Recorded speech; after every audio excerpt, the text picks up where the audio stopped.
Talking about weird stuff, though, let's talk about what you guys do at the Babylon Bee. Oh, thanks. Because good transition. Yeah. Good transition. Smooth. No, but I mean, Franklin. like you are figuratively throwing pies. You're calling out hidden truth, as it were, through jokes. A good example is when you guys had an article that said, "Ingenious move: Donald Trump comes out in support of impeachment, forcing Democrats to oppose." And that is a very clever way to comment on the fact that they just oppose whatever it is Trump or Trump supporters are doing. Yeah, he said it, therefore it's bad. Orange man bad. Orange man bad. Well, that goes back to how everybody's like a bot. That's bot behavior, to just have a predictable response to whatever there's something that you're supposed to be opposed to, so you oppose it. I don't know. I mean, with the internet though, Instagram and all these things, there's people are just trying to do what you're supposed to do on these platforms. Everyone has the same family pictures. They all do the same things. But if you're trying to throw pies and be disruptive, then that's your thing. You're trying to do it. It has to be something that you're not deliberately trying to do. It just has to be coming from you naturally. It's because that's how you are as a person. You're different. Right. Otherwise, you're both doing something for a purpose. You're trying to get a certain kind of response. People are either trying to fit in or they're trying to be different and get a response by being different. That's true. I don't take issue with someone being like, let's throw a pie, figuratively, because don't actually throw pies at people. But like when I'm on Twitter, I'll post some nonsense if I'm feeling like it. Like I posted Jeremiah was a bullfrog the other day. Because I just I thought it was fun. You need to be more responsible. It was a whim. Literally, I was listening to Three Dog Night, and so Joy to the World came on, and I just typed it in, hit enter, and I didn't think twice. And I was like, all right. So you made a point about people being bots, and we've sort of talked about this a little bit. There are obviously some issues where it makes sense to stand strong, have base principles. So when you're talking about something where you would say there is an axiomatic evil, or you're talking about like abortion or some matter of like human sexuality, such as homosexuality, you're talking about theft, property, etc. It makes sense that you would have set positions because of what your principles are. But then when it comes to a question of whether a specific person is guilty in a court case or a national story, that's not something you can just jump to one side or the other on. That's something you have to see evidence for. But we are at the point where anytime there is a news story about a police officer shooting someone, a large subsection of the country has decided he's guilty and it was unjustified without any evidence at all. Conservatives are still defending Ahmaud Arbery.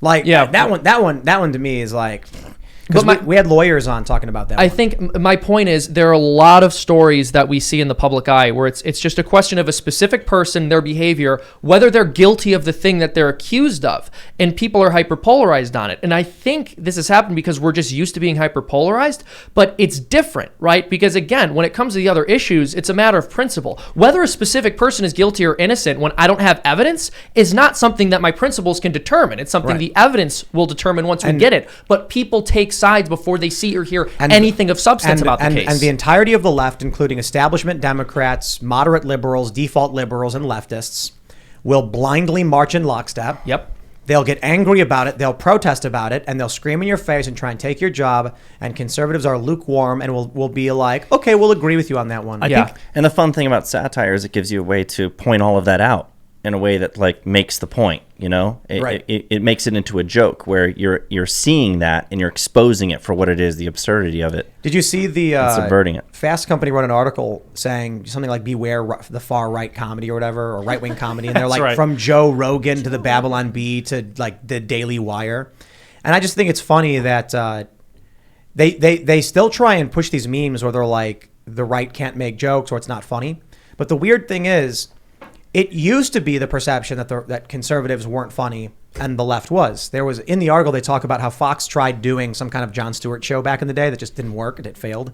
But now you've got Gutfeld, who on Fox News, he gets way better ratings than any of the primetime comedians on major networks.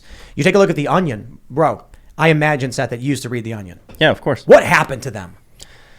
So the problem, a lot of the reason why these late night comedians and The Onion and whatever are falling off is because they're not, what the comedian, the satirist, the humorist is supposed to be doing is poking holes in the popular narrative, not promoting it. All they do is push it. And the big tech companies are, trying to rig the system so that you're not allowed to poke holes in the popular narrative. If you do that, then you're engaging in hate speech or you're spreading misinformation or whatever. But this is what's killing comedy, in my opinion. They say, oh, we're not funny. Well, we have more engagement and traffic than The Onion at this point. We're We're the most popular satire site in the world.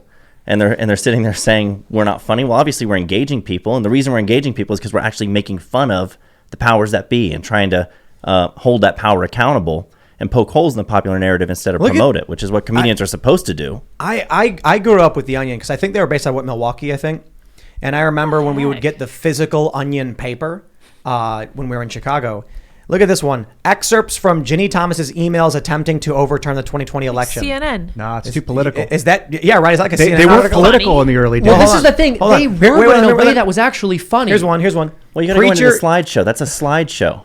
Preacher not drenched in sweat must not be very connected to Holy Spirit. There you go. What's the joke? Now, fine. You know, whenever I point this out, there was one story that was literally not a joke.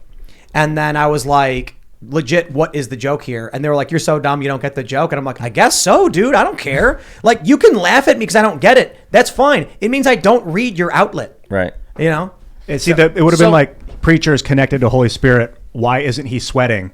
They mislabeled that. I don't one. think that one's their. It's not funny. I'll put it this way. I mean, The Onion is not what it used to be. They used to be very political, and This is the past clapter. couple of years. This is not jokes. No, yeah, but over the past couple of years, so probably about 2 or 3 years ago, I rediscovered the videos that they were producing. I want to say between 2008 and 2011, and they're so funny. Their YouTube channel was incredible for just a couple years. And part of it was because they actually had a TV show, and those clips on YouTube were excerpts from them. Oh, really? But man, yeah. But Let's be real. They used to be very funny, even when they got political, is my point. They were still funny. And even when they had a message I didn't agree with politically, I thought they were hysterical. The Grabblers video.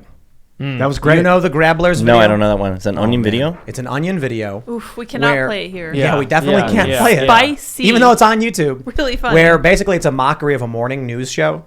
And they bring on this female author to help them visualize their stresses. And she's like this little old woman, like, everybody has problems with money. I want you to imagine your money problem. And then she basically goes on to describe Jewish people and then makes a bunch of really offensive jokes. But the point was, what was funny about it was that this little old lady was basically trying to sneak in like these anti-Semitic tropes. And that was the joke. That was the Onion that did that. They also had that autistic reporter bit. Totally ableist. You wouldn't be able to get away with that these days. They had funny jokes. Now, look, I pulled up this joke. And it's, okay, let me, here you go. Here's their joke. Hey, current Chief of Staff Mark Meadows, it's me, Ginny Thomas, wife of Clarence Thomas, urging you to illegally overturn the results of the 2020 election, as I am involved with a group of alt-right radicals who, if unhappy with the results, will storm the Capitol building in Washington, D.C. on January 6, 2021. I agree with their goals and methodologies full-heartedly, and again, I, Ginny Thomas, am unabashedly requesting that this illegal action should be taken. Where's the joke? Hilarious. But like, this is something ridiculous. I would Colbert. write if the joke was that like this is what Democrats think a Republican is saying. Like that would be the bit. I pulled up their 2001. I got into Onion in 2001. Boyfriend ceremoniously dumped. I mean, these were the articles, and they would show a picture of a person's face, and they would reuse that same. So you would imagine this is the writer. It was like a fake person, or just some random stock photo they got. So imagining who was saying it helps the comedy, I thought, in the early days. You know what I think? Like, it's clapter, right? You guys know what clapter is? Yeah. You just agree. There's like a vague, Laugh now, set up punchline applause. formula, but It's people when are clapping because it's they when like your Colbert point. comes out and he's like, Donald Trump's dumb, and they'll go, ha ha ha, and start clapping. It's like he didn't say anything. It's not amusement you're going for. It's applause you're going for. So I look at there's a lot of that, and there's a lot of just avoiding hurting people's feelings by being offensive now. You know, the woke mind virus, as Elon Musk calls it, has infected all of these comedians on the left, and so they're all the jokes that they would have made years ago that are funny. They're capable of making those jokes, but they're not willing to make them now because they cross a line, an imaginary line that they made up. There was a really good one they did a couple of years ago. The Onion is like 10 years ago. It was Patriotic Teen Fails Spanish. And it was just a video where they're like interviewing this kid as a brave patriot for failing Spanish test. And obviously the point of that joke was to poke fun at the right. But I thought it was hilarious when I saw it. And it's a funny video. Now it's not just that they have a left-wing bias. It's that today having a left-wing bias means you have to explicitly oppose anything that's even remotely funny. Here's one. Farmer caught Googling what is corn. It's like, okay. What? Yeah. It's like, all right. It's a different company with the same name. I don't, It's a problem, man. Companies sell to another owner and then they keep the same name. That's scandalous. Also, I'd be curious to know, because there are clearly some duds here. we're obviously remembering the ones that were really funny. I used to That's cry why they laughing. stick out to us. Yeah. So I'm wondering also if there's just a selection bias here because none of these are going to stand the test of time, and maybe there they were were probably never some funny. boring. But there were a couple funny ones we saw when we were younger that we really remember. I think that stuff that used to be funny is no longer funny too, because we get used to it, and like you gotta one up it. You gotta take it to the next level or go home. There was one they did too. It was like new humane. Tim, what we were just watching, like new humane death penalty contraption, rips person's head off. It showed they actually did a CGI of a machine that clamps the person down, and then a giant robotic claw grabs their head and spins it and rips it off their body, and then it raises it up, and a hammer just starts bashing it for no reason. That was funny. It was funny. That was like 10 years ago. Even stuff like now there's obviously, even with that, you could argue there's vague political undertones. They're making a statement about the death penalty and how barbaric they believe it is, but it's funny. It's funny. You can make a political point and still be funny, but they don't. It was funny because after it already killed the person, a hammer starts bashing the head. Why would you do that? I'll tell you. Thanks for checking out this segment from the Timcast IRL podcast. But if you want to check out the full show live, tune in Monday through Friday at 8 p.m. And if you want more special access content, head over to timcast.com and become a member.